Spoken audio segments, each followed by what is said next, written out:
Let's talk about My Fair Lady, which is, without a doubt, one of the most influential musicals of all time.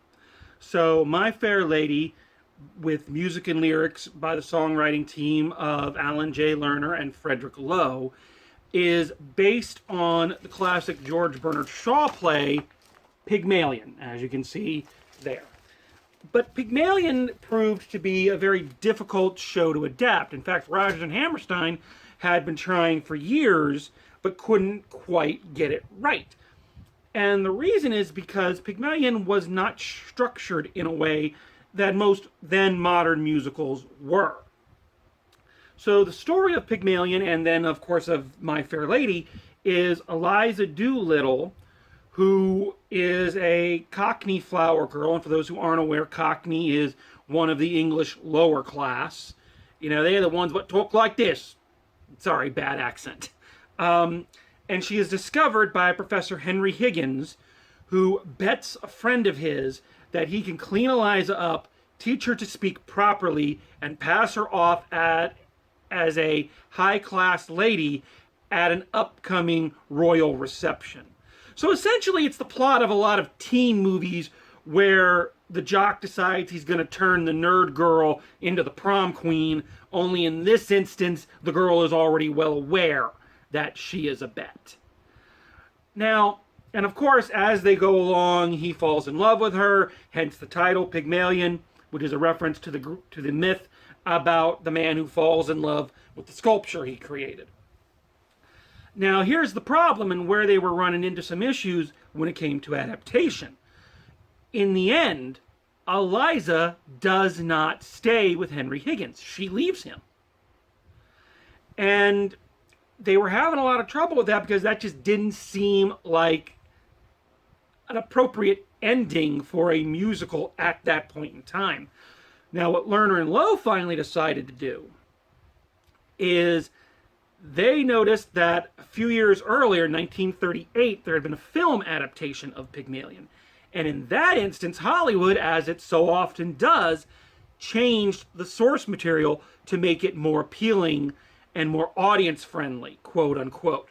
And in that version, Eliza does come back. So Lerner and Loewe decided to set their production of Pygmalion more along the lines of the film than on the actual play.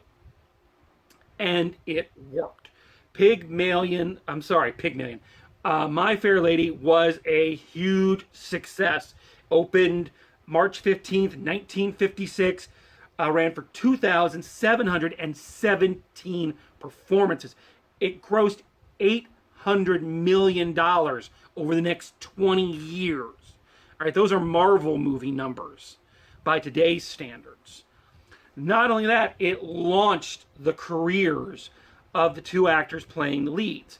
The actress hired to play Eliza Doolittle was at that time an unknown by the name of Julie Andrews, who would go on to, of course, star in Mary Poppins. She would be she would play Maria in the film version of Sound of Music, and would go on to a wildly successful film and stage career that continues to this day. Any of you remember the documentary we were watching in class? She was the one narrating it. Okay. Her co-star was an actor by the name of Rex Harrison. Now, here's the thing with Rex Harrison, is he was not a singer. He was actually petrified of singing. So what Lerner and Loewe had to do for him was to rewrite the music and rewrite the words so that he could sing it. You know, he could basically talk in rhythm. Coupled with that, the fact that Rex Harrison was notoriously difficult to work with and would throw temper tantrums multiple times. There's a clip of him singing and then, going off and no, that tiddly-ling that the piano is doing, I can't do that, I can't hear what I'm supposed to sing. He was a prima donna. But the success of this show launched him to even greater stardom than he had at the time. Couple other interesting and important notes about this show and how it affects pop culture. At the time, it was the highest selling cast album of all time. So that's pretty impressive. And it still continues to influence pop culture even today in ways maybe you're not aware of.